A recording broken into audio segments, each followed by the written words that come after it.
ಎಲ್ಲರಿಗೂ ನಮಸ್ಕಾರ. ನಾನು ನಿಮ್ಮ ಶ್ವೇತಾ.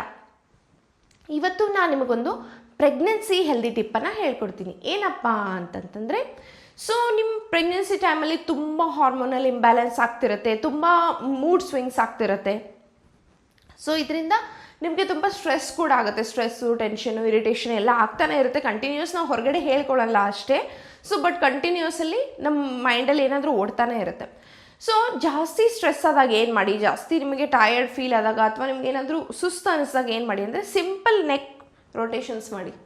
ಇದರಿಂದ ಏನಾಗುತ್ತೆ, ನಿಮ್ಗೆ ಕಂಪ್ಲೀಟ್ ಟಯರ್ಡ್ ಫೀಲ್ ಆದಾಗ ನೀವು ನೆಕ್ ರೊಟೇಷನ್ಸ್ ಮಾಡಿದರೆ ನಿಮಗೆ ರಿಲ್ಯಾಕ್ಸ್ ಫೀಲ್ ಆಗುತ್ತೆ. ಇದು ವರ್ಕ್ ಆಗುತ್ತೆ. ನೀವು ನನ್ನ ಜೊತೆನೂ ಪ್ರಾಕ್ಟೀಸ್ ಮಾಡ್ಬೋದು, ಅಥವಾ ಈ ರೀಲನ್ನು ನೀವು ಸೇವ್ ಮಾಡಿಕೊಂಡ್ರೆ ಆಮೇಲೆ ಕೂಡ ನೀವು ಪ್ರಾಕ್ಟೀಸ್ ಮಾಡ್ಬೋದು. ಸಿಂಪಲ್ ಜೆಂಟಲ್ ಆಗಿ ನಿಮ್ಮ ನೆಕ್ಕನ್ನು ಕ್ಲಾಕ್ ವೈಸ್ ಮತ್ತು ಆ್ಯಂಟಿ ಕ್ಲಾಕ್ ವೈಸಲ್ಲಿ ನೀವು ರೊಟೇಟ್ ಮಾಡಬೇಕು. ಇದರಿಂದ ನಿಮ್ಮ ಶೋಲ್ಡರಲ್ಲಿ ಸ್ಟೋರ್ ಆಗಿರೋ ಸ್ಟ್ರೆಸ್ ಅಥವಾ ನಿಮ್ಮ ಮೈಂಡಲ್ಲಿ ಸ್ಟೋರ್ ಆಗಿರೋ ಸ್ಟ್ರೆಸ್ ಕೂಡ ರಿಲೀಸ್ ಆಗುತ್ತೆ.